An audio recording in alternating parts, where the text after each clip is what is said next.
ये ओआरपी का कैप्सूल इस बीमारी का इलाज नहीं है, इसको सर्जरी की जरूरत है। उन ऑफिसर चिन्ह संगठनों के अध्यक्ष हैं। आइए किसी भी चैनल पर मैं आपको खुली चुनौती देता हूं, आप डिबेट कीजिए क्या कौन सही है। ये किसी भी नेशनल चैनल पर आइए, मैं आपको वहां आने को तैयार हूं। नहीं सही बात बताइए ना भारत सरकार को कि वास्तव में ये खराबियां हैं। इनको मैं आपकी तुलना थोड़ी कर रहे हैं हम। आप अपना पेमेंट रखिए, आप ऊपर ही रहेंगे, नीचे नहीं आएंगे। लेकिन हमें आपने जहां रहना था वहां से नीचे क्यों फेंका? सवाल इस बात का है कि हमें हमारा अधिकार कब मिलेगा। प्रवक्ता हैं गौरव सेनानी एसोसिएशन के। नमस्कार, मैं एक्स एसएम खुशहाल सिंह गौरव सेनानी एसोसिएशन की तरफ से आप और आपके यूट्यूब चैनल का बहुत बहुत धन्यवाद, आभार प्रकट करता हूं। और ये विसंगतियां की जहां तक बात है, 1973 के दौर से चौथे पे कमीशन से लेकर आज तक का मैंने विस्तार से बताया कि किस प्रकार हमारे हकों को मारा गया।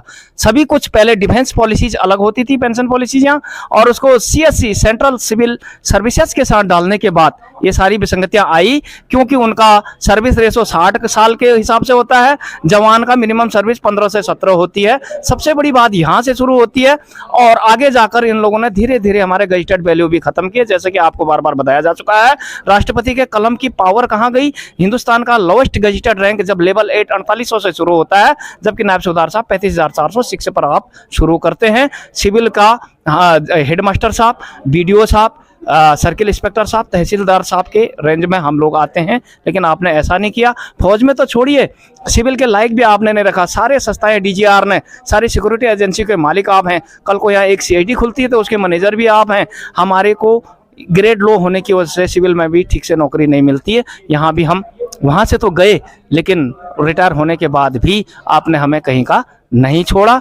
धन्यवाद आपके चैनल का, आप लोगों ने। लेकिन जो आप ओआरओपी में जो हमें विसंगतियां उठा रहे हैं, इन सभी को केंद्रित करके ही ओआरपी थी, जो 35 से 50 साल के उम्र के जवानों के लिए होनी चाहिए थी।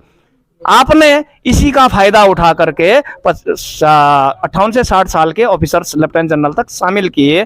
तो क्यों ना कि सीआरपीएफ, बीएसएफ, पैरामिलिट्री फोर्स का क्या दोष है? वो क्यों ना मांग करें?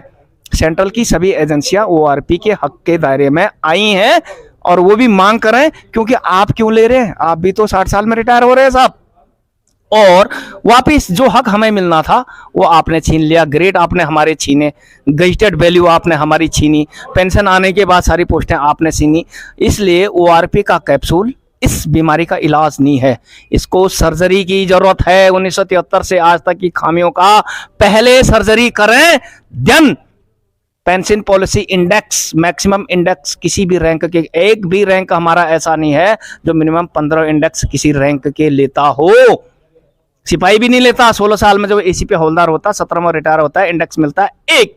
वहीं लेफ्टिनेंट कर्नल साहब 13 साल में लेफ्टिनेंट कर्नल बन के पेमेंट 4 में भी जाते हैं, और 55 साल में 13 + 4 ट्रेनिंग के, और 18 साल उम्र घटाओ, इन सबको 55 से घटाओ, निकलता है 20। बीसी अफसर का मिनिमम इंडेक्स है। तो इसलिए उनका वेतन आयोग बीमार नहीं है, बीमार हमारा आयोग है। सर्जरी उसकी होनी चाहिए, और इसीलिए 25 साल में आप लेफ्टिनेंट टीएस कर्नल भी बनोगे, और आपका कोई भी कर्नल साहब 2014 वाले कर्नल साहब से ऊपर ही है। लेकिन मैं आपसे पूछना चाहता हूं, 2014 का रिटायर सूबेदार साहब मेरे से ऊपर कैसे है? क्योंकि यही तो विसंगति है। कौन कहां से हटवा, किसकी कहां बननी चाहिए थी? कोई पेंशन इंडेक्स फिक्सेशन पॉलिसी आपकी नहीं है। अगर ऐसा नहीं है तो आप ओआरपी किस चीज की दे रहे हैं? मुझे उसकी परिभाषा चाहिए। पहली गलत परिभाषा मिलनी किसे चाहिए? 58 से 60 या फिर 35 से 50? दूसरा, मैक्सिमम क्या है?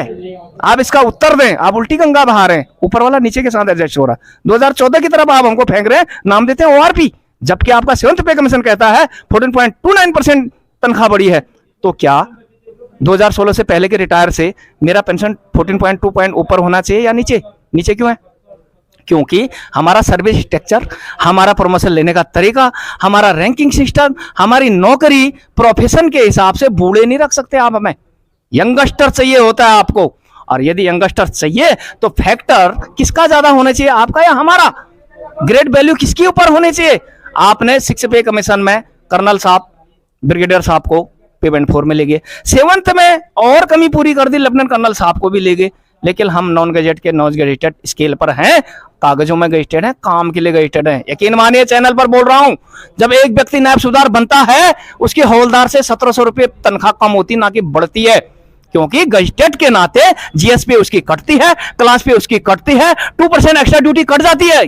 जोड़ लीजिए 1700 लगभग कम होती है। जहां पे कम करना होता है वहां पे आपने कम कर दी, जहां पे देना था वहां पर आपने द्वेष रखा, दी नहीं। तुलना करते पैरामिलिट्री फोर्सेस के इंस्पेक्टर से, इंस्पेक्टर साहब डीएसपी तक जाता है, क्या सूबेदार मेजर से ऊपर मेरा कोई रैंक है? क्यों नहीं फिर मैं मेजर साहब किसी स्टैटिक हेडक्वार्टर में हूं। आपने वहां पर भी धोखा दिया हमारे को, जहां पर उनके आईपीएस शुरू होते ना साहब, वहां तक उनका रैंक है, लंबी नौकरी है, ये भी बताते हैं भारत सरकार को, गुमराह करते हैं आप देश को। आज भी क्यों नहीं भारत सरकार सुनती है? एक प्रश्न आया था, आप तो ये बता रहे हैं कि इनकी मांगे ही नाजायज हैं, ये एंटी अफसर से हैं, ये एंटी सिस्टम से हैं। ऐसा नहीं है, सही बात बताइए ना भारत सरकार को कि वास्तव में ये खराबियां हैं इनको। में आपकी तुलना थोड़ी कर रहे हैं हम, आप अपना पेमेंट रखिए, आप ऊपर ही रहेंगे, नीचे नहीं आएंगे। लेकिन हमें आपने जहां रहना था वहां से नीचे क्यों फेंका? सवाल इस बात का है कि हमें हमारा अधिकार कब मिलेगा। लड़ाई उस चीज की है, सोए रहे हम 73 साल। वैसे तो एशिया महाद्वीप खास करके भारत तो सोने वाला देश ही है। 47 में आजादी से पहले देखिए मुगलों ने आप पर आक्रमण किया, आपका देश गुलाम इसलिए हुआ क्योंकि आप में एकता नहीं थी, आप सोए थे, जगा के गए, फिर अंग्रेज आपको जगा के गए। होता क्या है, आजादी के 47 के बाद आप फिर सो गए, जब तक जिब्राल्टर का युद्ध 48 में हो नहीं गया आपके पास। फिर आपने लंबी चैन की सांस ली 62 तक, जब तक चाइना ने आपको जगाया नहीं। फिर सोए आप 65 में, पाकिस्तान ने आपको जगाया।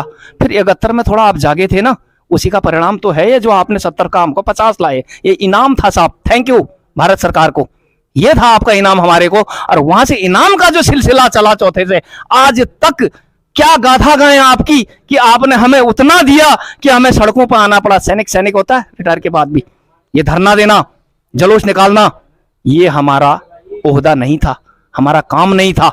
आपने हमें रोड पर लाने को मजबूर किया है। हमारे बच्चे, हमारी पीढ़ियां क्या करेंगे? आपने सर्विस हालत इस प्रकार की कर दी कि जवान नौकरी ही नहीं कर सकता, ना पे अच्छी है, ना इन्वायरमेंट अच्छा है, ना माहौल अच्छा है, पूरा लेडीज इंटरफियर है वहां पर। आपकी नहीं, आपके लेडीजों की वहां पर ज्यादा चलती है सेना में, जो वो बोलेंगे वो करते हैं। सलामी शस्त्र आपको नहीं, उनको करना पड़ता है, आपको ये भी पता होगा। क्या हालत कर दी आपने हमारी, नौकर बनने जा रखे हैं क्या हमारे बच्चे आपके? आने वाली पीढ़ियों को क्या जवाब देंगे हम? ये गुलामी, ये अंग्रेजियत का, ये ब्रिटिश का चश्मा उतार के देख लिया होता ना साहब, तो हमारी ये हालत नहीं होती, ना ही हमें सड़कों पर आना होता। और आज भी आप भारत सरकार को गुमराह करने में लगे। सही बात, मैं आपके चैनल के माध्यम से एनी जर्नल और देहरादून एसोसिएशन के जो भी ऑफिसर, जिन संगठनों के अध्यक्ष हैं, आइए किसी भी चैनल पर मैं आपको खुली चुनौती देता हूं, आप डिबेट कीजिए क्या कौन सही है। मैं आह्वान करता हूं पूरे देश को कि आप डिबेट में आइए, किसी भी नेशनल चैनल पर आइए, मैं आपको वहां आने को तैयार हूं। इसलिए ज्यादा न कहते हुए, जो हमारे साथ अन्याय हुआ इसको मैं जनता के साथ जाने ग्राउंड लेवल पर, ऐसा नहीं कि हम 12 तारीख को गए और 20 को गए सो गए। इस प्रकार गांव-गांव में जाके, क्षेत्रों में जाकर हम जनता को इकट्ठा कर रहे हैं। लड़ाई बहुत लंबी है, गढ़वाल के दूर दराज क्षेत्रों में भी हम जाएंगे। और साथ ही आपके चैनल के माध्यम से भी बता देता हूं, मैं भी इस गौरव सेनानी एसोसिएशन की तरफ से हिल अवेयरनेस एंड कल्चर का मेरा खुद का चैनल है, जिस पर 12 से भी ऊपर वीडियो जवानों का ORP 1-2 से लेकर बीमार वेतन आयोग से लेकर और सभी प्रकार की बीमारियों का उसमें ग्रेट MSP MACP से लेकर के सभी प्रकार की विसंगतियों का जिक्र है। कृपया मेरी आवाज को जन जन तक पहुंचाइए ताकि हर व्यक्ति जाग सके, घरों से बाहर आए। और मैं दिल्ली में ये कमेंट करके आया हूं कि राज्य छोटा है, 13 जिले हैं, ये मत देखिए आप। 13 जिलों के लिए 2 अलग अलग फोर्सेस हैं, गढ़वाल राइफल और कुमाऊं रेजिमेंट। इसके अलावा न जाने कितने लोग हमारे अदर्स आर्म्स में हैं। संख्या बल किसी भी राज्य से हमारा कम नहीं है। सवाल है इन गढ़वाली भाइयों को, ये भुला होते हैं, भोले शंकर के ज्यादा ही भोले होते हैं। इन्हें यह समझाइए, सिखाइए, बताइए ताकि अपने अधिकार के लिए बाहर निकलें। जिस प्रकार की भीड़ आप कैंटीन और ECH और MH में करते हैं, कृपा करके अपने अधिकार के लिए भी करें। धन्यवाद। जय हिंद, जय भारत, भारत माता की जय। धन्यवाद कुशाल साहब आपका बहुत बहुत। इन्होंने जो है अपनी बातें रखी और अब जो उनकी डिमांड्स हैं उस चीज़ को बेखौफी के साथ रखा।